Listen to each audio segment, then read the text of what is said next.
From Bloomberg News and iHeartRadio, it's The Big Take. I'm Wes Kosova. Today, it's tax time again. Have you done yours yet?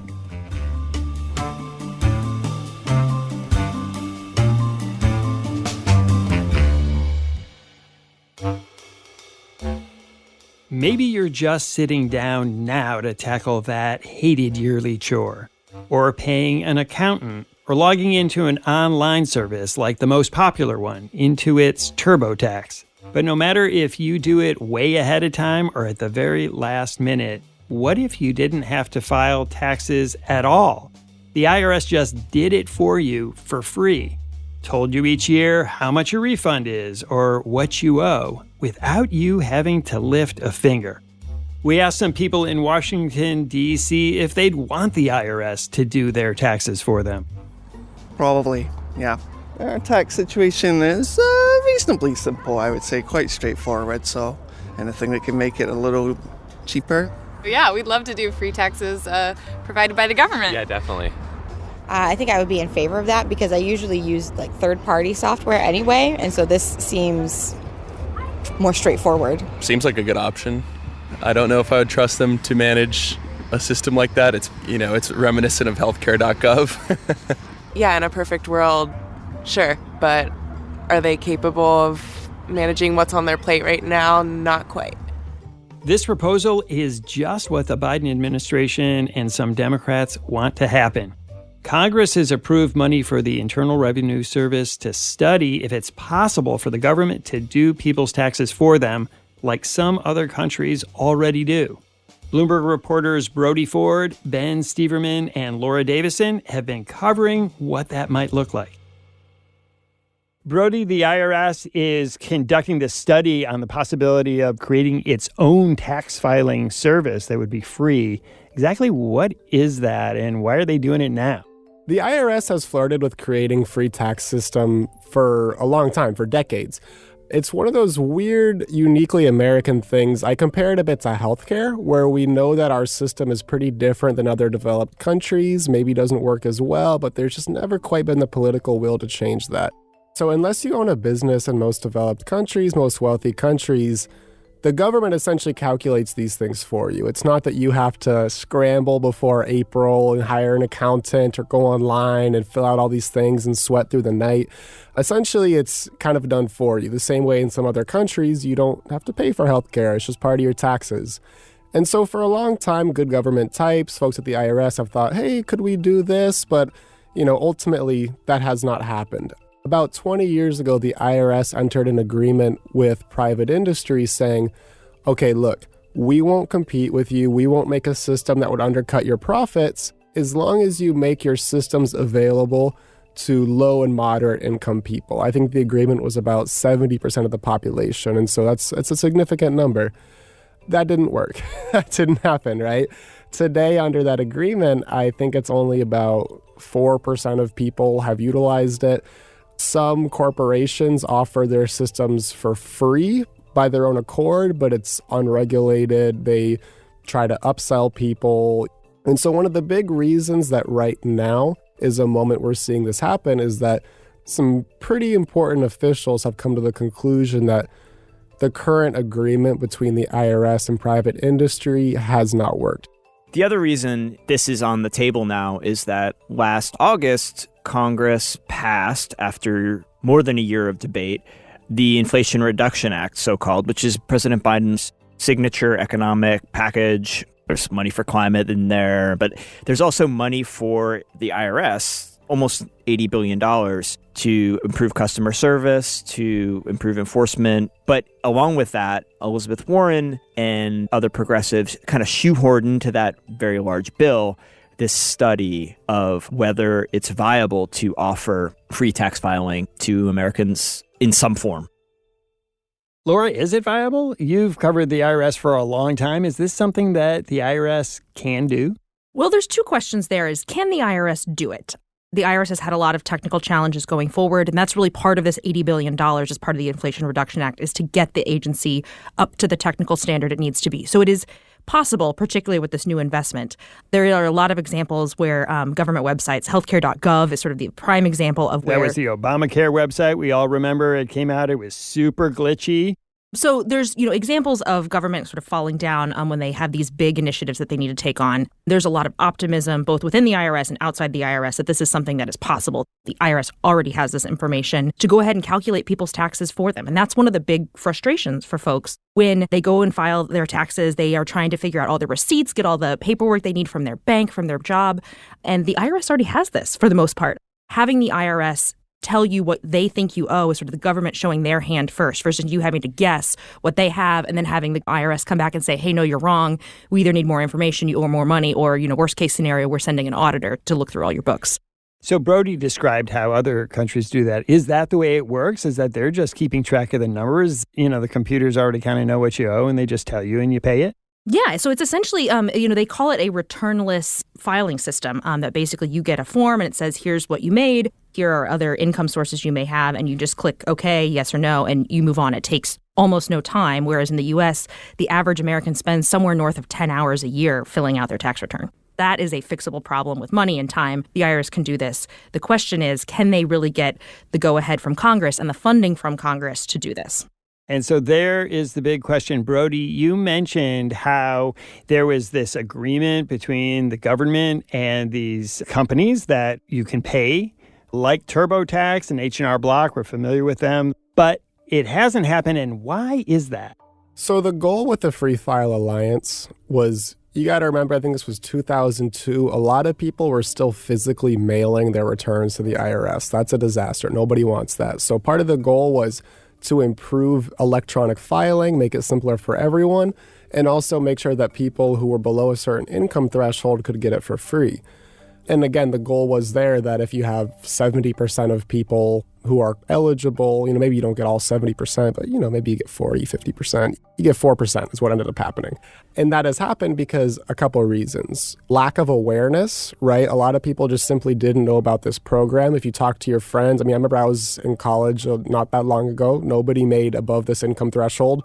Nobody knew about this, right? Everybody paid to do their taxes. And I think that's a pretty common story. And regulators would say a big part of that is because companies like Intuit and TurboTax promoted their paid service, promoted their service that was outside of the bounds of the IRS. And so the way it's supposed to work was, let's say you were eligible to use this agreement. It's called the Free File Alliance. And you Google free tax returns. What was supposed to happen? What was supposed to happen is that one of the IRS-approved contractors essentially would appear. And you would go to their site and you'd get it for free. And there would be protections in terms of data. There'd be protections in terms of cross-selling. And that's not what happened. The share of folks using that IRS-facilitated system essentially declined year over year. And an important element is Intuit and H&R Block actually both pulled out of it. So they aren't even part of the alliance anymore. A lot of the smaller providers are there, but with taxes, a lot of it is about trust. And if you're already uncertain about your taxes and you see a site you never heard of, you're probably not going to click on it. The other aspect of this is that if you watched the Super Bowl in the last few years, you've probably seen a TurboTax ad.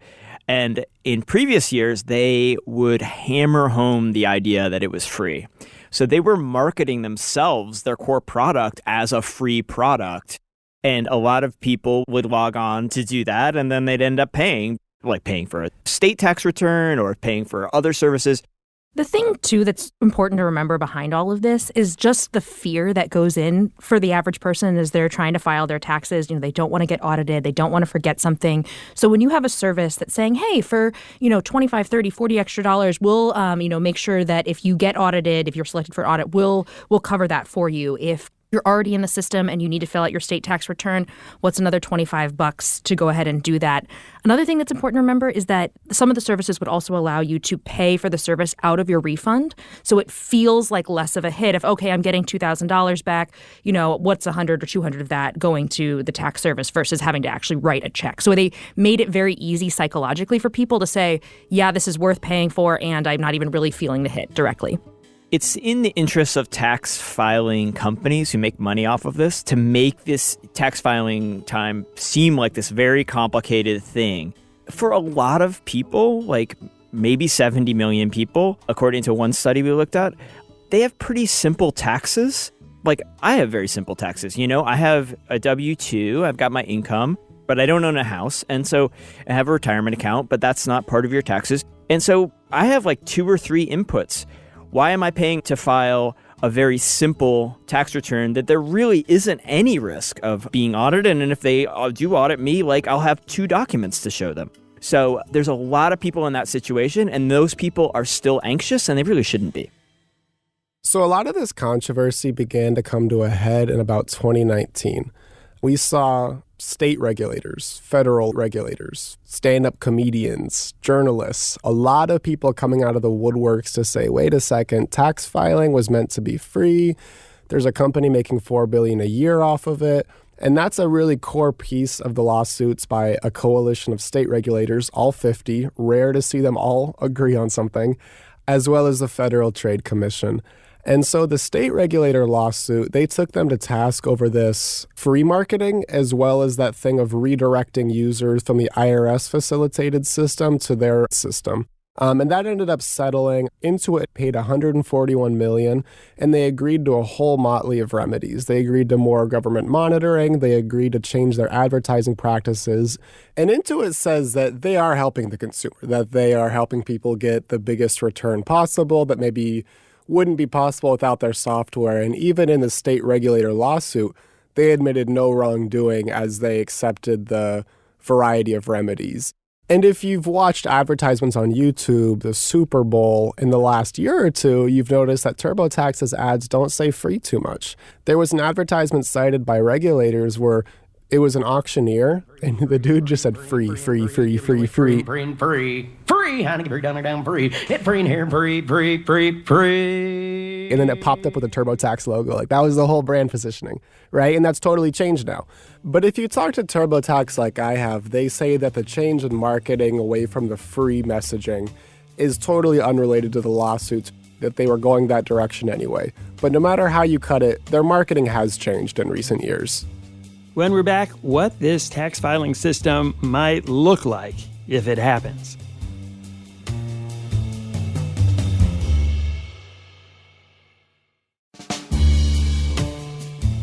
Laura, how much political momentum is there in Washington for the IRS to provide this service?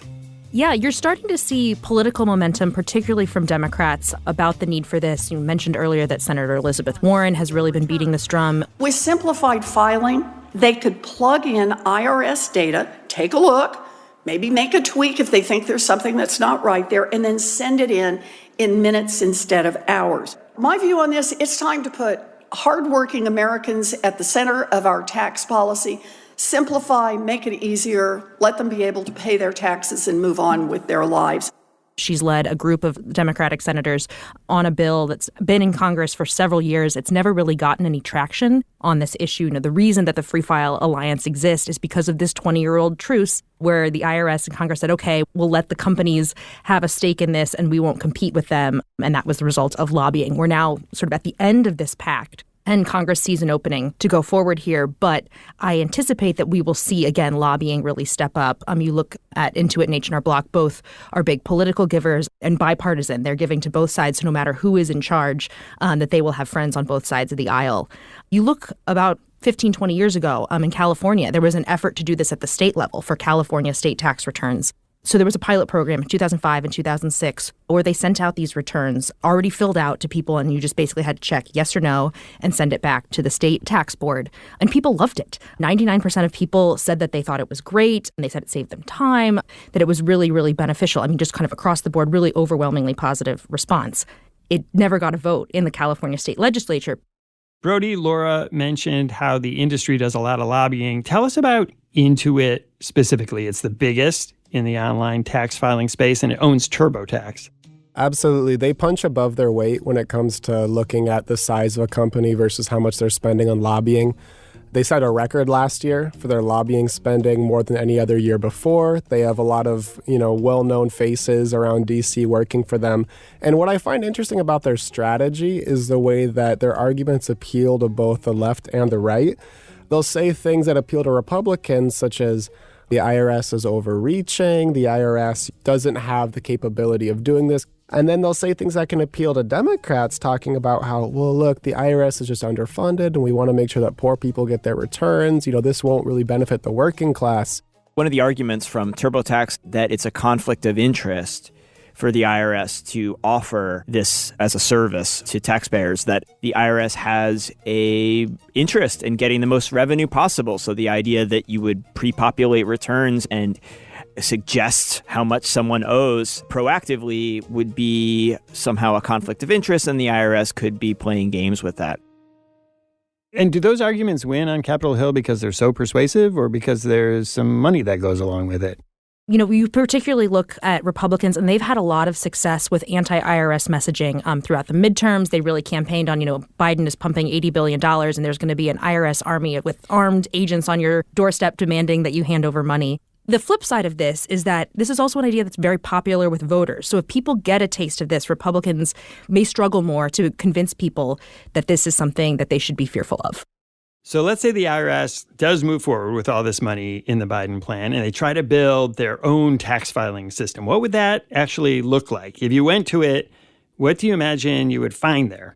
There's a nonprofit called Code for America, which just took it upon themselves to make a mock-up. And it's very simple, right? Would be a system, at least initially, for those with fairly simple taxes. The idea would be that you just kind of log in. There's that nice little IRS logo. It's official. And it says, here's what you owe. Put in your dependents. Put in which tax credits you're going to claim. And their idea was to make it mobile first, with the thought that a lot more people don't have access to computers than I think a lot of us realize, right? Especially those who maybe aren't currently being served by our tax system. So the idea is that it would be as simple as possible because, again, if the government is already supplying this information, you wouldn't need it to be some advanced piece of software. One of the other interesting ideas that's being discussed at the IRS now is they're actually in the midst of building a much better customer service interface digitally. I'm not saying that they're building the actual tax filing part of it, but you can imagine, you could, in theory, log into an account. Let's say you were being audited. It would be nice to be able to see, okay, did the IRS get the response that I sent them? Has that been uploaded yet? How do I upload it? What else do they need from me? The sort of basic stuff that you have in other customer service settings when you're dealing with a bank or just have an account at a company, the IRS is decades behind on that stuff. So that is the basic infrastructure they're building now. And you can sort of imagine that tax filing could be kind of bolted onto that potentially. During COVID, the IRS actually really got a great sort of trial by fire experiment in dealing with all of the distribution of the 3 rounds of stimulus checks. So they have started to build some of these systems during the pandemic to give people a sense of updating of when is your money coming, how can you expect to receive it, that sort of thing. They've had some small case studies to see what are the functionalities that people want, what should the system look like, and how do we manage sort of that direct communication with what would essentially be, customers or taxpayers. So that's one way that maybe they've sort of built up some of their muscles. But I think a lot of people would probably look at the argument that the IRS could build a website that would be able to do tens of millions of people's taxes and do it right and do it on time and sort of yeah, good luck, fellas. Because we know how the government works and it's not always that great. Do you think the IRS has the capability to build this thing even with all that money? The flip side to the stimulus check argument is that there were a lot of mistakes and a lot of people got missed and a lot of people didn't have the money go to them. And one thing, too, that's just kind of important to remember of sort of what stage we are in the process is the IRS got $80 billion partially for tech, but also for customer service and for expanding their enforcement operations. 15 million with an M. So of 80 billion, 15 million is to do this study to figure out if this is feasible. So they are really, just at the starting line of developing something like this. So that's a good point because the study, they have to issue a report in May of this year. Let's say they come up with a really great plan. How soon after that do you think this could actually be up and running? Okay, that silence tells us everything we need to know. The thing is that they're going to need to go back to Congress for more money for some of this, likely. I'm just looking at the size and scope of what this project could be. And as people who are watching Washington may remember, This summer is going to be a big fight over the debt ceiling and government funding, and Republicans control the House now. So this is almost certainly going to get locked into some politics and some fights over funding about how this moves forward, and could be a political football, as these debates continue. After the break, all the obstacles that could get in the way of the IRS.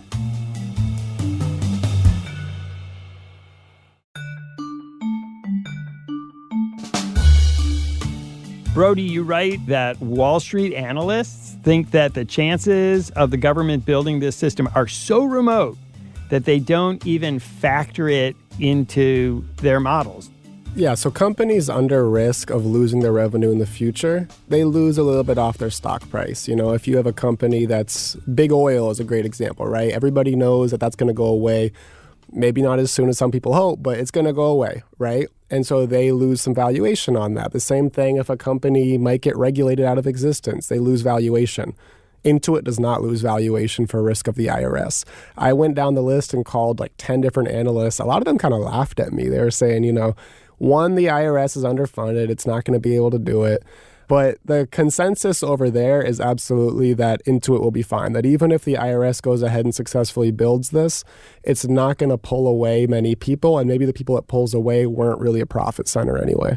I wonder, though, if some of these analysts are being a little too confident and a little too cocky, because Wall Street, the stock market, for these companies, it's all about growth. And if an IRS product can cut into some of the growth. And also, remember, this is a market where there really isn't any competition. More than 90% of the revenue in this segment is going to one company in terms of online filing, at least. So if you have a competitor, you might have to cut your prices to bring people back. Something to clarify is that when we talk about the online market, and really the group of people we're talking about in general today, is that 50% or so of people who don't own a ton of assets, who don't have the most complicated situation in the world, because these are the people that are using services like TurboTax. Because, at the end of the day, if you own 5 houses, you're going to an accountant. You weren't in the TurboTax pool of users anyways. Laura, you mentioned that we're about to enter in a summer of fighting over spending in Washington. Republicans really love the idea of raiding all that money for the IRS. Do you think there's a chance that that money just becomes a casualty of this fight and this whole thing that we're talking about here gets shelved for another day? So Republicans made their first vote when they took over the House to be repealing this funding. So this is a big symbolic issue for them. It is unlikely, given that Biden is president and Democrats control the Senate, that that entire $80 billion pot goes away. You could see that this becomes a flashpoint that Republicans and Democrats are both arguing over of, are there additional restrictions put on this money? Are there certain bits of it that are held back or have other ways that make it less effective and give the IRS less flexibility to move forward on this? This money isn't going away. Democrats are not going to concede that. This was such a big political win for them to get this. But it does make it harder for the IRS if they are hamstrung in some way, shape, or form. Or, of course, in a couple years, if Republicans do take over, this money does become at risk. It's always an unfair thing to do to ask anyone to predict the future. So that's exactly what I'm going to do. Brody, if you look 5 years from now, do you think people are going to be filing their taxes for free online? I can see a reality where a fairly limited group of people are. I think betting against movement in Congress is usually a winning one. I don't want to sound like all the Wall Street analysts here, but they have pretty convincing arguments. I think the tone most people left me on is, while they wouldn't use the word likely at this point, they would say it's the best chance we've had in 2 decades. And I think that's a fair assessment. Ben, what do you think? Yeah, I think it is the best chance that government-provided free filing has had ever, but there are huge logistical challenges. There is a lot that the IRS is planning to do over the next few years. It's really impossible to imagine that some point in the 21st century, the IRS won't be able to build this, because it is a pretty simple, off-the-rack thing. Eventually, there's going to be someone that's going to be able to push this through, and you would presumably think that it will be used by a certain number of people who will then become constituents and voters and would want it to continue. Laura, what do you think? I'm more optimistic than less. I will not commit to that 5-year timeline, but I do think that this is an inevitability, and probably sooner rather than later. there will just become, particularly for politicians who have to answer for why are you against making it simple for your constituents to file taxes, that's going to become a losing argument at some point. Laura, Ben, Brody, thanks so much for coming on the show. Thank you. Thanks. Thanks. Thanks for listening to us here at The Big Take. It's a daily podcast from Bloomberg and iHeartRadio. For more shows from iHeartRadio, visit the iHeartRadio app, Apple Podcasts, or wherever you listen. And we'd love to hear from you. Email us questions or comments to bigtake@bloomberg.net. The supervising producer of The Big Take is Vicky Vergolina. Our senior producer is Catherine Fink. Our producers are Michael Falero and Mo Barrow. Hilda Garcia is our engineer. Our original music was composed by Leo Sidran. I'm Wes Kosova. We'll be back tomorrow with another Big Take.